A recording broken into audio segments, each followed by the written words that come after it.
Good afternoon, my fellow Americans and Rob Mena Show watchers and audience. It's good to see you again on this wonderful 4th of July.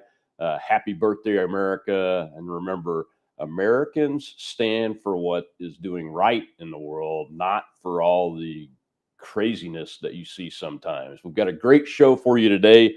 Unfortunately, what I'm calling this show is something that really breaks my heart. I don't normally do this on Independence Day, but I want to get the truth out to the United States of America, and it's extremely important. And the show's title is The United States Destroys Its Own Armed Forces.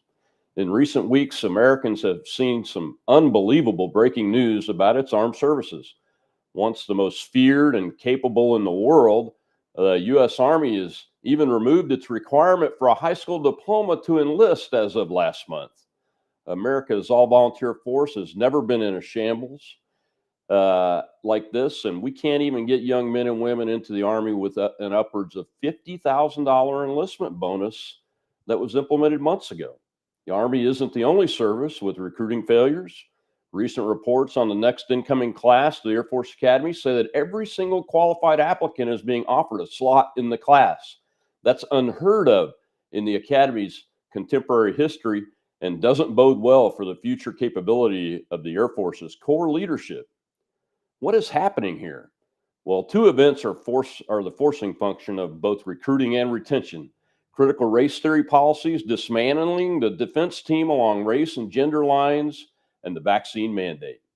My guest today is United States Air Force Lieutenant John Bode. John commissioned in 2019 as an officer and distinguished graduate from the U.S. Air Force Academy and was removed from the F-16 training program in September after filing a religious accommodation request for the COVID vaccine. He has since become intimately familiar with the consequences of this mandate to national security, recruiting, and the function of the military as a whole. John, welcome to the Rob Mena Show. Well, thank you for having me, sir. That's correct. I am an Air Force Academy graduate and a former now F-16 training pilot. And I'd like to say, first off, that these thoughts and opinions that I'm going to express to you guys are mine alone, and I do not represent the Department of Defense or the United States Air Force. And I'd also like to say thanks for tuning in, because this is a really important. A lot of Americans don't totally understand. I think many don't realize that this is still an issue. Many probably think that COVID's dead now. And so this is a really important issue, and I'm really here to talk about how you, as a listener, can be the hero in this fight for us. Well, thanks for coming on, John, and thank you for your service to the United States of America. And your service is extremely important, maybe even more critically important than your service would have been as an F-16 pilot if it doesn't work that you can ever go back to that. And I really, truly hope that you can go back to that. Tell the audience a little bit about how you personally got here as far as being grounded and removed from the F-16 training program, and what the process looked and felt like, and what it was supposed to be versus what you actually saw. Right. That's a great question. So this mandate came down in late August from the Secretary of Defense, Lloyd Austin. And when it did come down, pretty much all service members were given the option to either receive the vaccine if they hadn't already, or apply for a religious accommodation or some other form of accommodation or exemption, like a medical exemption, for example. And so that in and of itself is not a big deal. It makes perfect sense that you would afford service members the opportunity to exercise their religious beliefs under a constitutionally protected process. And so that to me seemed like something that was totally normal and acceptable and something that should happen. The issue arose when I was told that when I was going to file for religious accommodation, I was told that I was grounded from flying. So I was put on administrative hold, which means that I would not be able to participate in any of the training in the F-16 anymore. And I'd essentially be left behind by my peers. And so, flying is a humongous passion of mine. It's a passion of so many other service members, fighter pilots especially. We love to fly.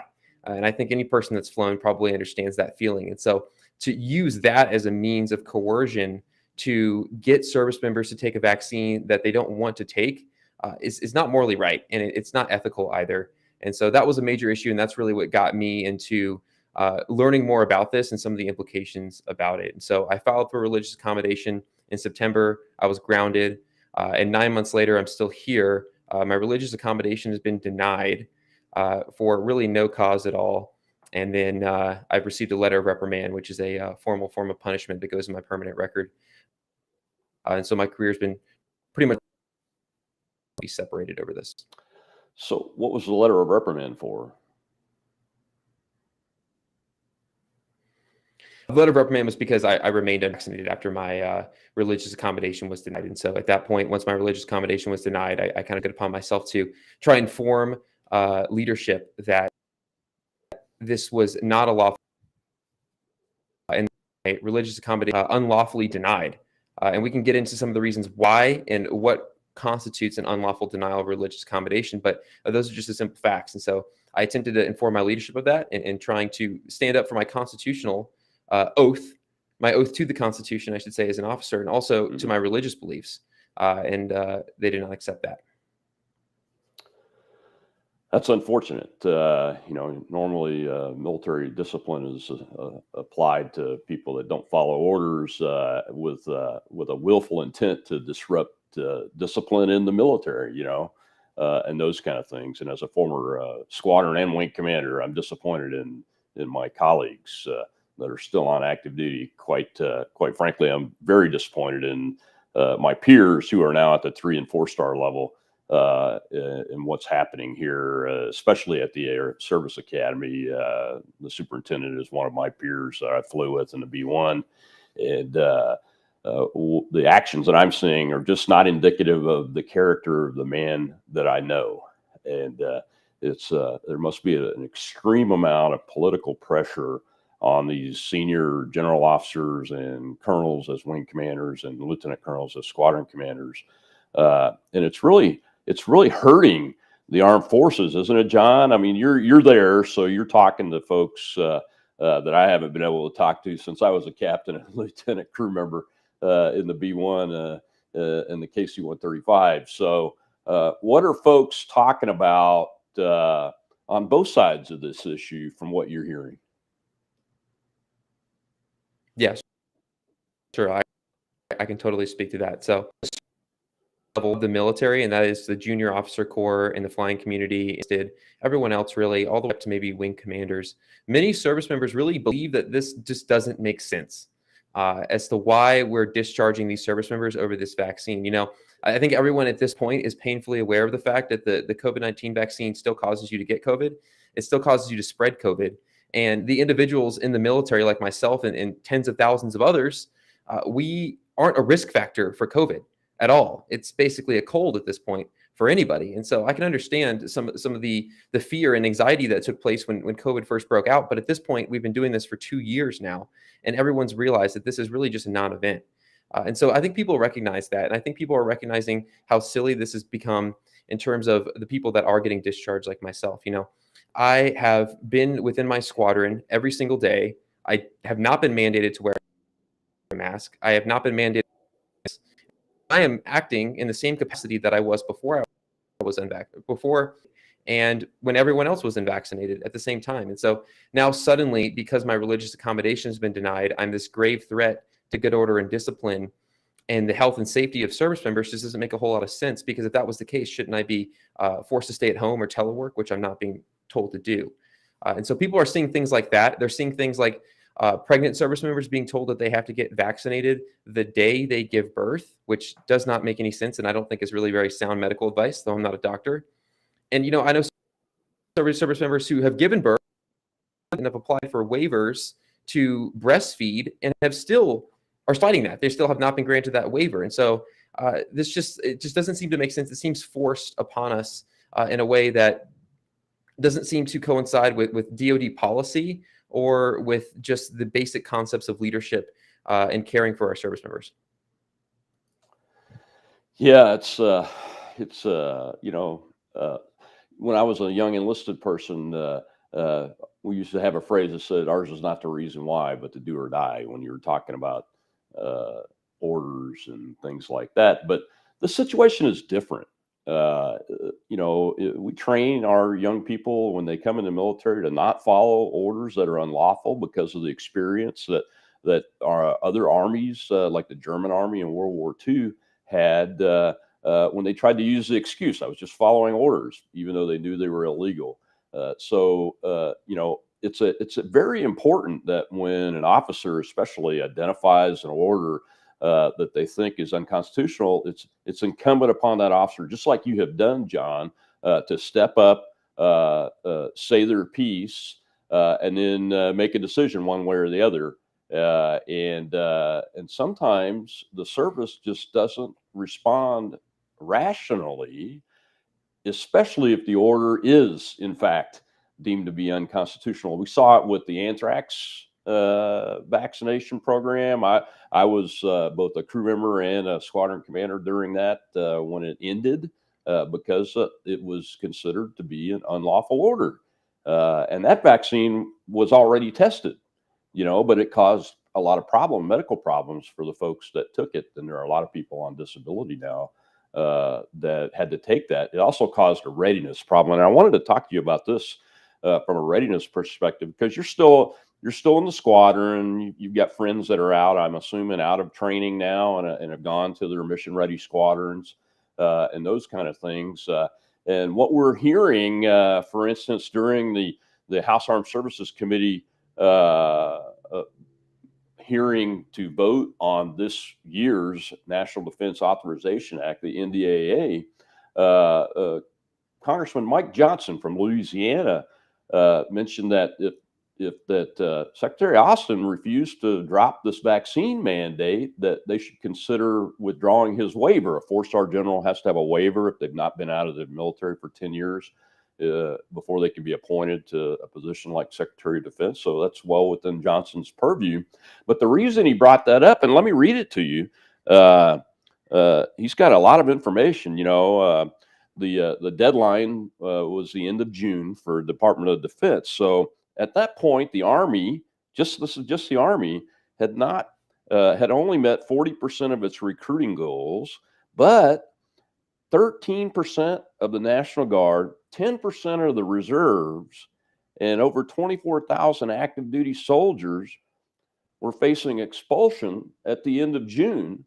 And of course, this is 4th of July, so they'll find out what their fate is by the end of the week. And if something doesn't happen, we're going to cut all of those, while at the same time, we have not met our recruiting goals. We've only met 40% of our recruiting goals. And just the last week of June, the United States Army, for the first time since I think it was in the all-volunteer force in the 70s, I believe, has dropped its requirement for enlistees to have a high school diploma. That's incredible. We haven't done that in 50 years. I'm 60 years old and joined in 1978 and had to have a high school diploma or a GED equivalent. There was no coming in as a high school dropout, but now you can be a soldier in the United States Army as a high school dropout. What are you hearing on the Air Force side? Are you guys and gals, are you feeling a similar issue with both retention and recruiting? Are you seeing that happening? And yes, absolutely. I sure am. And so I'll give you a few anecdotal pieces of evidence here that kind of show exactly what the lay of the land is like. And I'd like to tack on to, in addition to people with no high school diploma being allowed into the Army now, it was just announced that service members with HIV can now deploy. And so as a service member who's unvaccinated, I cannot deploy. I'm considered undeployable, but those with HIV can deploy. And so there's just things that just don't simply make sense to me in this. And I spoke to a guardsman, and for the sake of his privacy, I won't speak with which unit he's with. He told me that he has people out the door trying to apply to his units because they're wanting to get out of active duty. And they've been telling him, like, fairly selective, especially in the fighter. Many people get into them. They pretty much said, we're going to go to the if we can't get into the Guard. And so when you look at that, it's just that there's this mass exodus already happening. I was looking at the DoD's own data on their force numbers to try and get an idea of how many people were unvaccinated recently.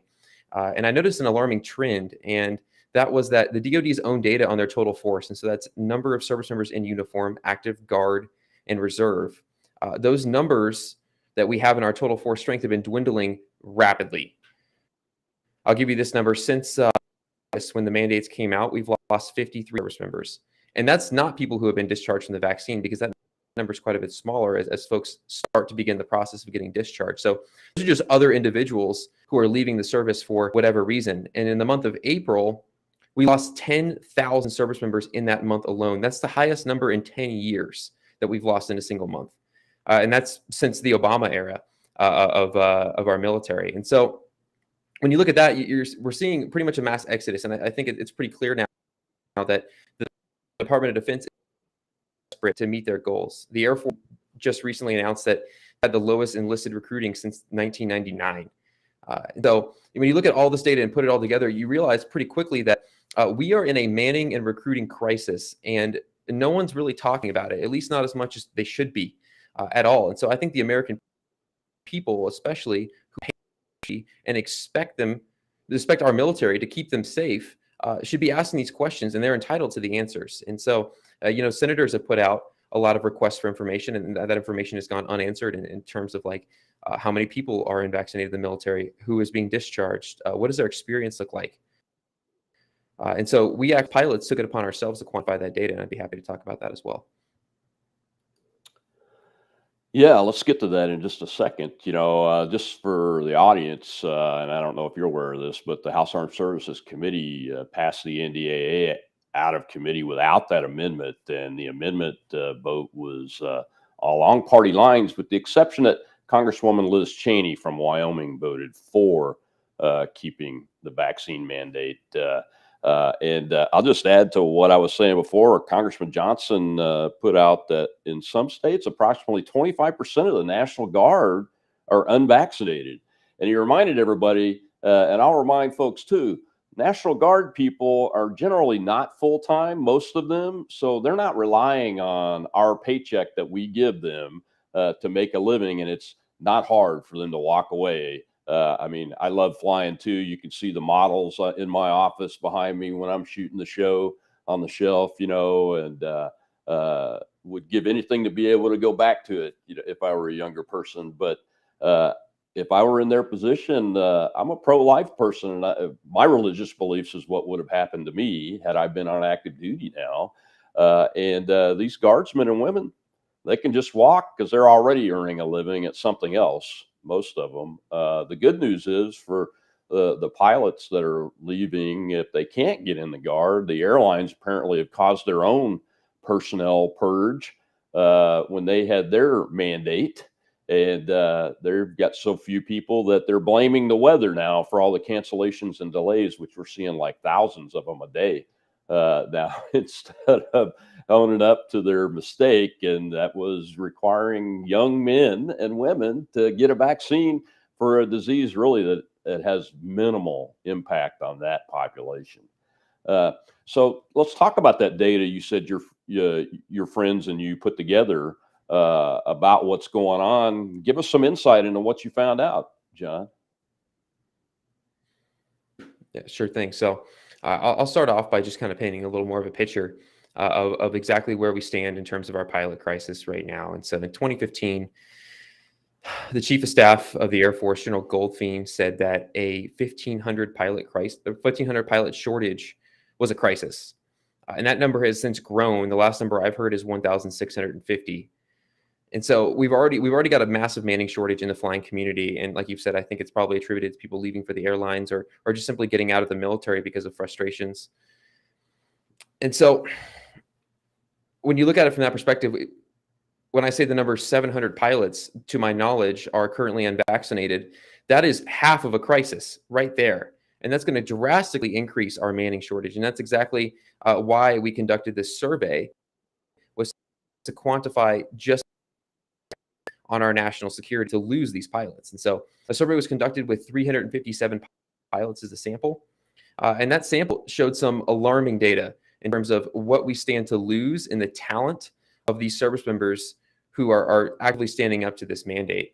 To quote some of the, I think the most impactful numbers, those 357 pilots alone, and that's just 350 pilots, are worth $7.8 billion in taxpayer money for training costs.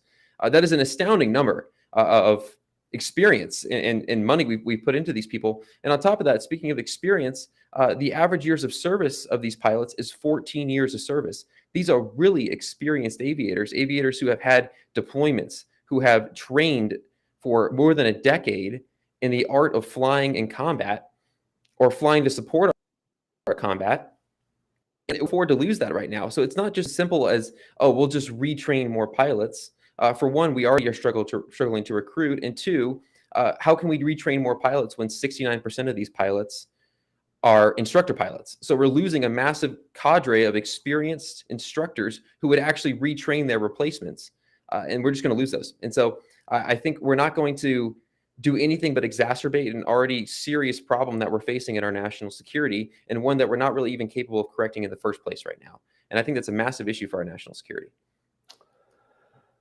Oh yeah, it's a incredible issue for our national security, and that's why we need to really just come back into it and see where we are and where we're going.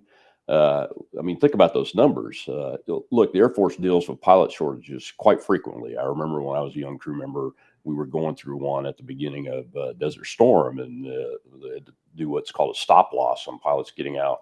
But let's just reiterate those numbers a second, John. And that is a pilot shortage is about 1,600 pilots, right? Did I hear that correctly? If That's you have a crisis. a crisis, it's considered a crisis. That's a crisis level. And we're about 700 short right now, the way I understand it, maybe 700 or 800 short right now. So we're 1,450 short right now. Oh, it's increased We're since the last 50 number short, I saw. and the 700 are unvaccinated. Okay, so we're going to be 2/3 into over and above what a crisis is, or a third over and above what a crisis is.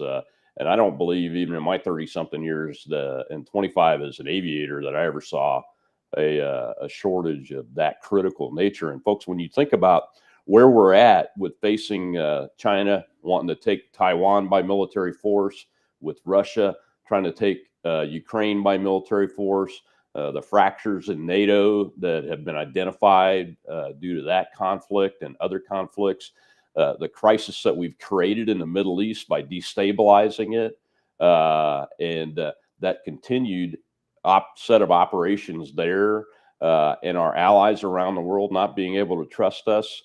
This is a national security emergency. It really is a national security emergency if these numbers really happen and they go down that way. John, what are you doing and your peers that have gotten out, especially?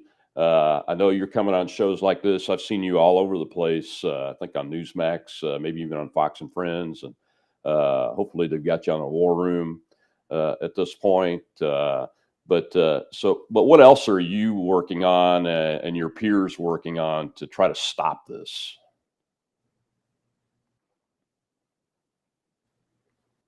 Well, sir, I think honestly, right now, it's just a simple fact that people are speaking out as best they can, and we're trying to educate as much as possible. But right now, it's just not enough because of all the coercion and fear that I think exists in the military right now for people speaking out. You know, I think there are so many leaders who agree with what I'm saying, and they understand this is going to lose their livelihood. I think a major issue is that there seems to be even if I did spoke up, I would just get overrode at a higher level. And I would encourage all those individuals, I'm not here to criticize my chain of command, or I'm not here to criticize Congress, but I would encourage everyone that's aware of this and thinking this to start speaking out, because the more people that actually speak up, and not really the court of public opinion and the country was founded on, which is the American people demanding what they're entitled to and demanding the national security that they're entitled to. And so I really think that's one thing that we need more of, is if you're a service member who's watching this, speak up about this. And especially if you're a member of Congress, speak up about this. I don't even think it takes drafting legislation, because, I've spoken to a number of congressional offices and they all tell me the same thing, which is that, well, we probably wouldn't be able to get anything passed right now until after 2022. God willing, there's a conservative majority is what they're telling me. And so I don't even think it's that necessary. I think it's just simply speaking out and helping people understand this, because I think the DoD will respond to that. I think the DoD does respond to the American people pretty well, and so it's an issue. I think it's real, and I think people also need to understand that this is not just a matter of, oh, it's just another shot that service members get. You all get vaccines. I don't think that's necessarily true. I think it's very, very different because, for one, there are so many vaccines that service members have taken that they've taken as children when they couldn't even consent. And so that's one factor to consider. It's another thing to consider the fact that these vaccines aren't even vaccines. The COVID vaccine is a gene therapy. This is the new thing. It's not even something anyone could have possibly fathomed having to deal with when they joined for service. And that's not even considering the religious factors, which go into the presence of fetal cells. And I can talk about that. It's abhorrent how those fetal cells are harvested. Just a simple fact that it could be changing your DNA, which is your God-given choice to do or not. And that's so I think this is a completely different issue. It's not just vaccines. It's about religious freedom. And that's what makes this situation unique and why you can't just simply dismiss it as take another vaccine because you were given an order to. Yeah, that's a good point, John. Describe for the audience your religious exemption request and why. You just dove into it a little bit with the fetal cells being used, but there's a question that I hear a lot from the I hate to call them something negative, but the naysayers that say, "Well, yeah, but Tylenol had fetal cells used in its testing. I bet you've taken Tylenol or this or that." And those kind of things. So address that in detail a little bit as to what you know and why you feel the way you do. And I know it, but the audience needs to hear it from somebody that's wearing the uniform today, and why it's so important for them to understand where you're coming from and why this program is just a sham. Yeah, absolutely. So I filed my religious accommodation over the presence of cells in the testing of the COVID vaccines. And so all COVID vaccines, when I filed my religious accommodation that were available to service members and to this date still are, use fetal cells in some process of their production. So in the case of Moderna and Pfizer, most notably, those were the testing. And so they used a cell line called HEK 293. That stands for human embryonic kidney cell 293. And I want to read something for you from just in the COVID-19 vaccine. It kind of describes harvested, and I think this gives a lot of clarity to why this position.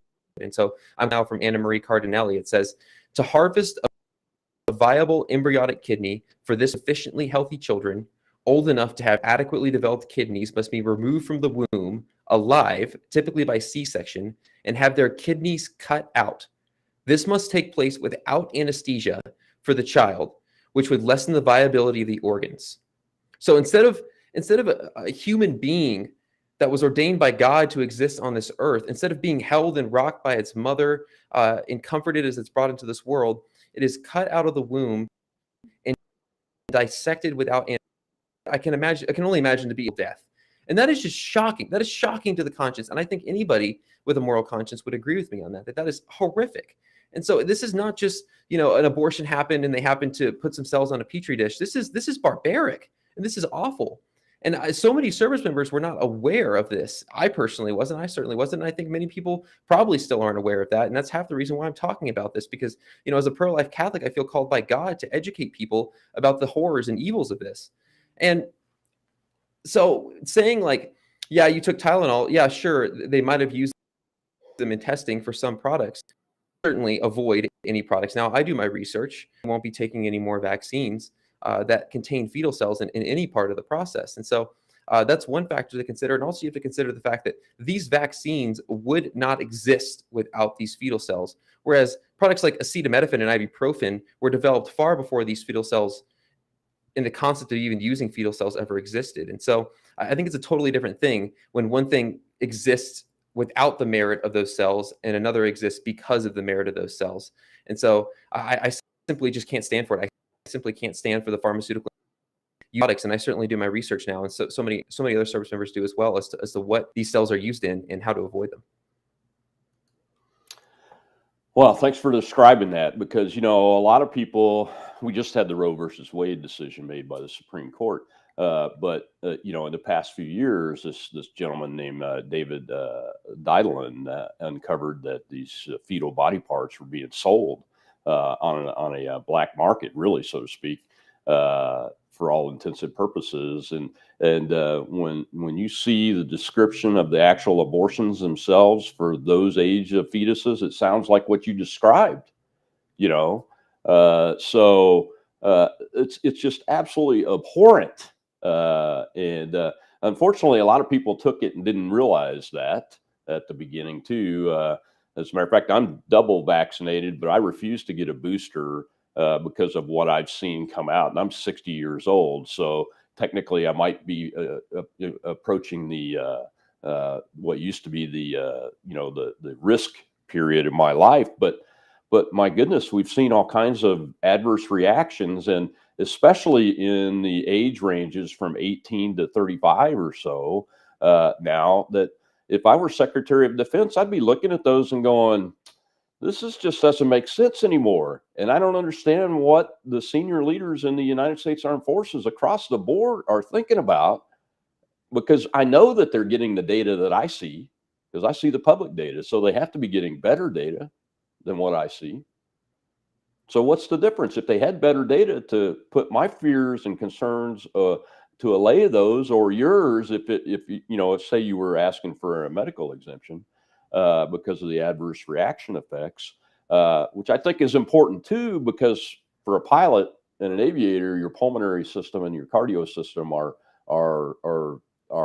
not just life, but they're your wealth building capability and your skills. You have to have those functioning perfectly in order to get a physical health certificate from a flight doctor. So, I don't understand what's happening with the decision-making process. And I'm a former wing commander. I've had large medical clinics and a hospital, both under my executive oversight as a colonel in the United States Air Force. And I understand what the DMED system is, and all of those things, and how commanders use them to make decisions.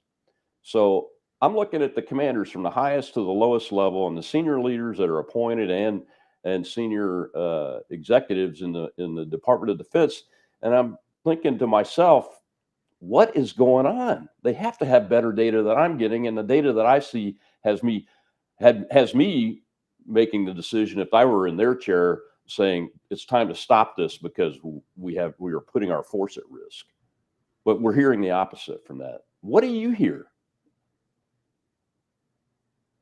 Yeah, I'm hearing basically the same thing, which is that the data that's coming out about these vaccines is alarming. I know multiple different pilots now who have been grounded for months because they took the vaccine and developed and so it is hurting our service members. And so it's a catch-20.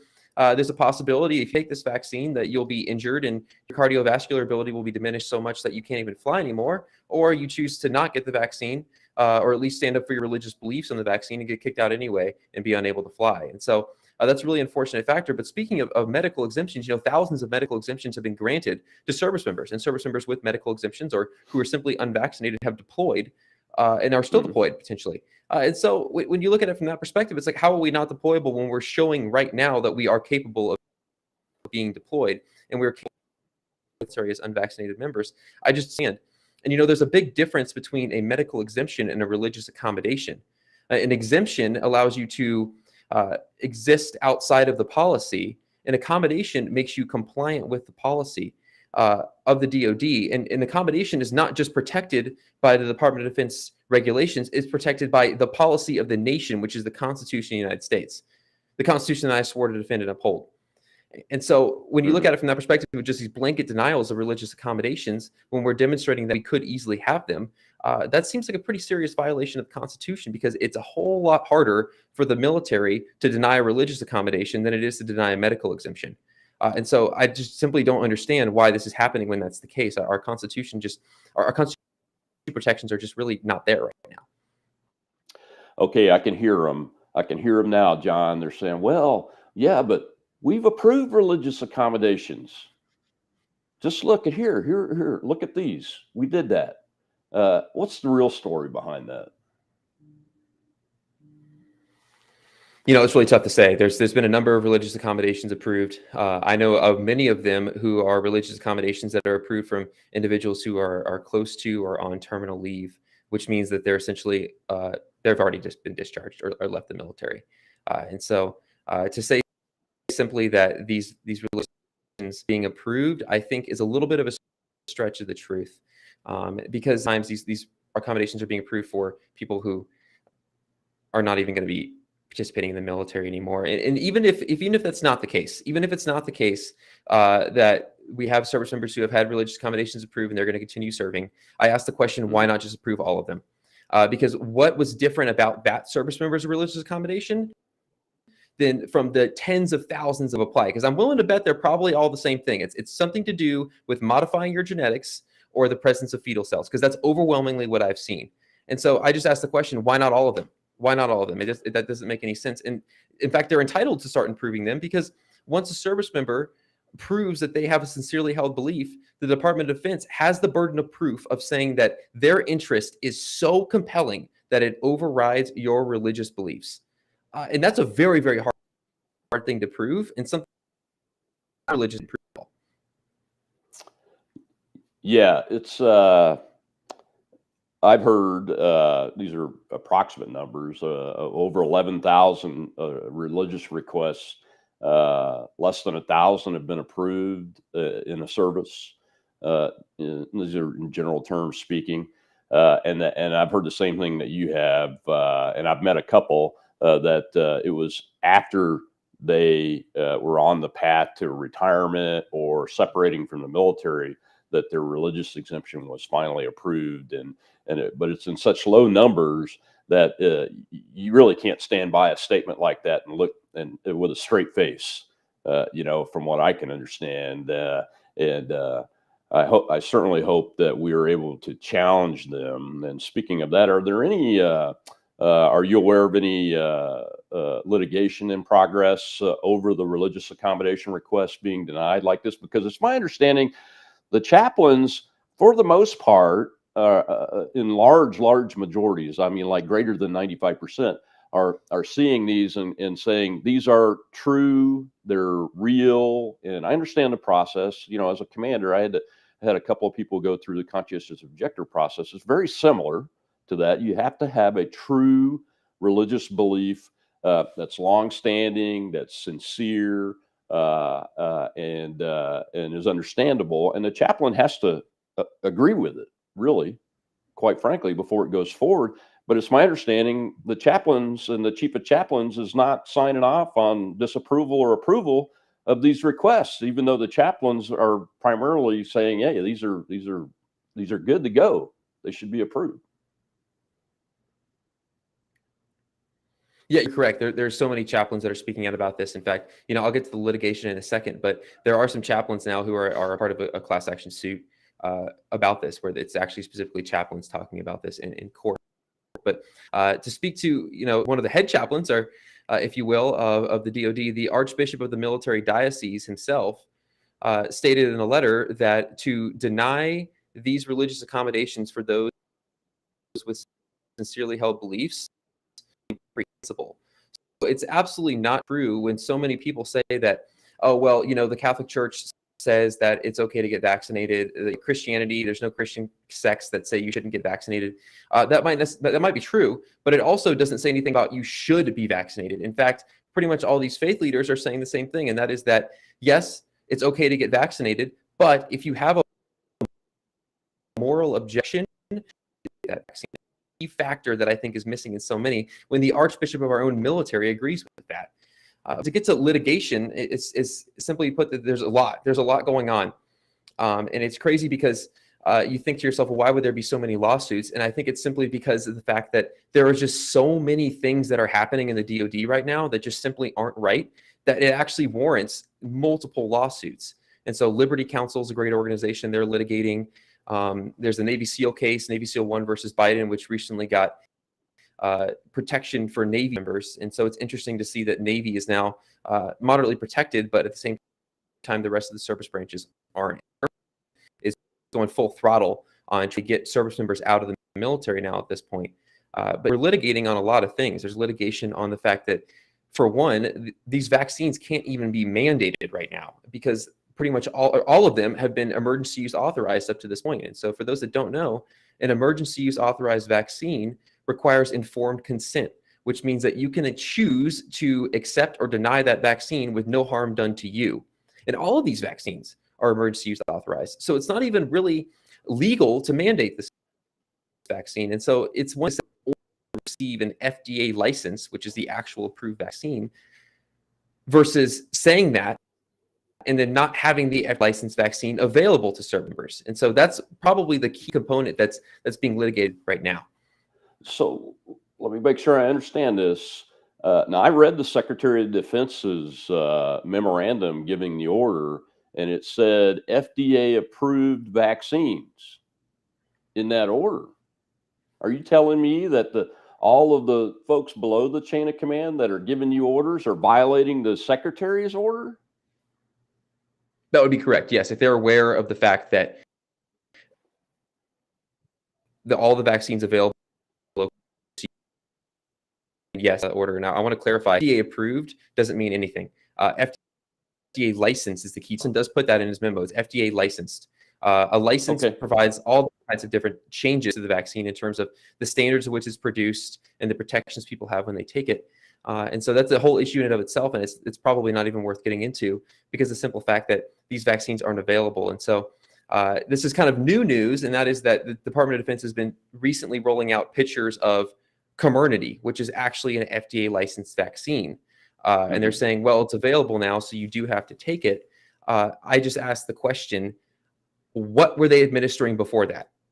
Because if they're just now getting Comirnaty, that means that literally millions of service members were forced to vaccine that hopefully not have taken. Yeah, John, I'd take a look at the date on your letter of reprimand and see where the dates fall. And have they proven? Have you talked to anybody that's taken Comirnaty? Folks, Comirnaty is the FDA licensed. Let me get my phraseology correct. Vaccine, the only one that I'm aware of that's in existence, and the military, to my knowledge, has not had their hands on it during this whole run up to starting this vaccine mandate process and actually kicking people out before they ever had that. Is that correct? That's correct. I 100% verified that Comirnaty was not available to me before I received my letter of reprimand. And I made that very clear in my rebuttal for my letter of reprimand, but it was sustained, unfortunately. And so, do I think that this is a conspiracy? No. Do I think that members of the military are willfully committing crimes to force? And I'm not here to make those allegations because that's just not within the scope of what I do as a professional. What I am here to say, though, is to ask the question and make people aware of the fact that this is the case. Like, people need to know this stuff because this is a huge deal. This is a really big deal to forcefully administer a vaccine that legally cannot be, and denying people their informed consent. I mean, that goes all the way back to Nuremberg. And so when you look at it from that perspective, it needs to be an awareness thing more than anything. And that's really what my mission is to make people aware of this so that service members, especially leaders in the military, can realize what's going on and put a stop to it and speak up about it. Yeah, well, my mission is to push on them. And I appreciate you coming on, John, to get the sitting active duty professionals perspective on this out to my audience, and we'll try to get it out as wide as we can get because it's critically important, for those of us who can push back and put pressure on senior leaders to get them to make better decisions. I mean, that's all I'm asking is come clean with the data and really look at it and review your decision, Mr. Secretary. I mean, that's the main issue. You're not an emperor. No emperors in America. It's okay when we review decisions and we decide to change a policy based on the best information available that might not have been available when we put the policy in place.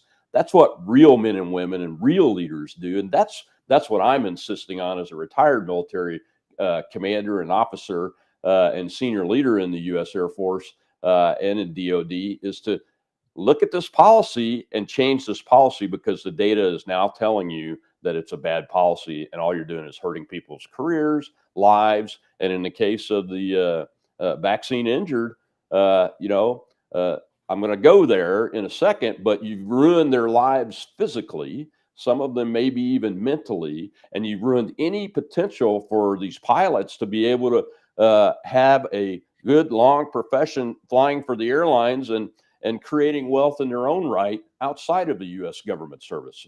That's atrocious, in my opinion, and it needs to be looked at and reviewed. And Mr. Secretary, you really do need to change this policy.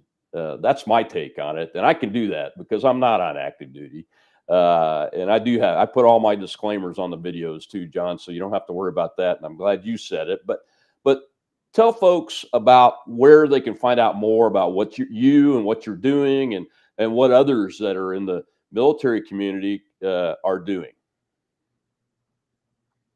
Absolutely. Yeah, there's a lot of things that you can do as a United States citizen to support this. And I think, honestly, on 4th of July, it's a perfect excuse because, you know, it's Independence Day. This is a day we celebrate our liberties. This is the day we celebrate those who fought and stood up for our freedom and allow us to live this wonderful life we live in this country. And I still do believe that America is a wonderful country.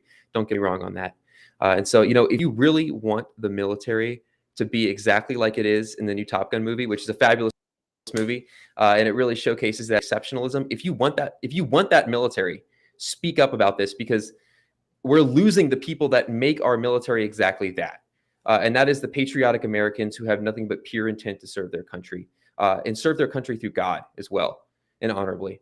And so there's a number of organizations that are doing just that are trying to support us. I'll say STARS, that's STARRS.US, has been a great organization that's been doing a lot of work to stand up for a number of service members, especially at my alma mater, the Academy.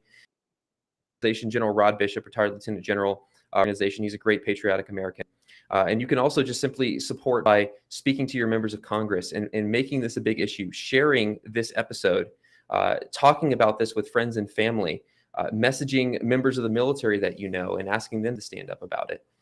These are all things that you can do that don't take a lot of your time. And I think as an American, it's a great deed to do, because not only are you protecting those who are quite literally putting their careers and their livelihood and many of them their families with mouths to feed on the line over this, but also you're supporting our own defense.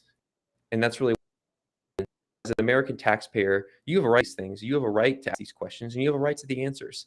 And so make that clear. Make that clear to your members of Congress, and make that clear to the military that it's your right and ask these questions. There's so many other organizations you can look up. There's Truth for Health Foundation. There's Defending the Republic. There's Liberty Counsel, who's litigating for us. So just simply search DoD vaccine mandate, and I'm sure you can find some organizations to help out.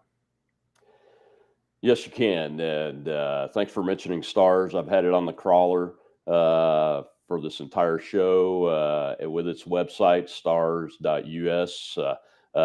Look, folks, they're raising money to help pay litigation costs, because a lot of these folks that like cadets and young officers, young enlisted people, they don't have funds like the rich people do or the big corporations do.